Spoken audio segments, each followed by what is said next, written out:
સુરતમાં ધોરણ 10ની બોર્ડ પરીક્ષાનો પ્રારંભ થયો છે। પરીક્ષા કેન્દ્ર પર કડક વ્યવસ્થા અને પરંપરાગત ઉત્સાહ સાથે વિદ્યાર્થીઓ પરીક્ષા આપવા પહોંચ્યા હતા। દરેક પરીક્ષા કેન્દ્ર પર સીસીટીવી કેમેરા અને પોલીસ બંદોબસ્ત સાથે શાંતિપૂર્ણ માહોલમાં પરીક્ષાનો પ્રારંભ થયો છે। આજથી રાજ્યમાં ધોરણ 10 અને 12ની પરીક્ષાનો પ્રારંભ થયો છે। પરંપરા મુજબ વિદ્યાર્થીઓનો આત્મવિશ્વાસ વધે અને પરીક્ષા સારી જાય તેવી શુભેચ્છા સાથે ઘણા કેન્દ્ર પર વિદ્યાર્થીઓને કુમકુમ તિલક કરી પ્રવેશ અપાયો હતો। શિક્ષકો અને વાલીઓએ પણ પરીક્ષાર્થીઓને પ્રોત્સાહિત કર્યા હતા। પરીક્ષા શાંતિપૂર્ણ અને કોઈપણ પ્રકારની ગેરરીતિ વિના સંપન્ન થાય તે માટે તમામ પરીક્ષા કેન્દ્રોને અત્યાધુનિક સીસીટીવી કેમેરાથી સજ્જ કરવામાં આવ્યા છે, જેથી દરેક હલચલ પર નજર રાખી શકાય।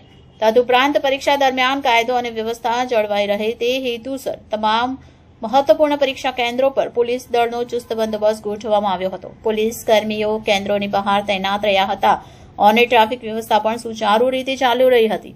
પ્રથમ દિવસની પરીક્ષા માટે વિદ્યાર્થીઓ સમયસર કેન્દ્ર પર પહોંચી ગયા હતા। અત્રે ઉલ્લેખનીય છે કે આગામી દિવસોમાં પણ અલગ અલગ વિષયોની પરીક્ષાઓ યોજાશે, જેના માટે વહીવટી તંત્ર દ્વારા તમામ તૈયારીઓ પૂર્ણ કરી લેવામાં આવી છે। Natubhai Kariya, trustee presidency school. Gujarat માધ્યમિક અને ઉત્તર માધ્યમિક શિક્ષણ બોર્ડની ધોરણ 10 અને 12ની પરીક્ષા આજથી શરૂ થવા જઈ રહી છે। કુલ 15 લાખથી વધુ વિદ્યાર્થીઓ બોર્ડની પરીક્ષા સમગ્ર ગુજરાત રાજ્યમાં આપી રહ્યા છે।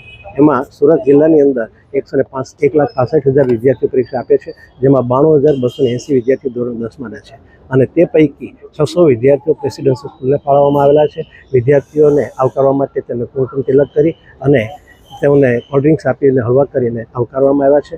વિદ્યાર્થીઓને કોઈપણ પ્રકારની તકલીફ ન પડે, મુક્ત રીતે પરીક્ષા આપે તેની સુંદર વ્યવસ્થા પ્રેસિડેન્સી સ્કૂલ દ્વારા કરવામાં આવેલી છે અને કોઈપણ પ્રકારની ગેરરીતિ ન થાય તેનું પણ સંપૂર્ણપણે ધ્યાન રાખવામાં આવે છે। દરેકે દરેક ક્લાસરૂમ સીસીટીવી કેમેરાથી સજ્જ કરવામાં આવ્યા છે, જેનું રેકોર્ડિંગ દરરોજનું બોર્ડને એક કેસેટ દ્વારા મોકલવામાં આવશે અને એક પશ્ચાતાપ પેટી પણ રાખવામાં આવેલી છે કે કોઈ પણ વિદ્યાર્થી ભૂલથી પણ કોઈ સાહિત્ય લાવ્યો હોય તો તેમાં મૂકી અને પોતે ટેન્શન મુક્ત થઈ શકે, કોઈ પણ પ્રકારની ગેરરીતિનો અવકાશ ન રહે એની સંપૂર્ણ વ્યવસ્થા રાખવામાં આવેલી છે।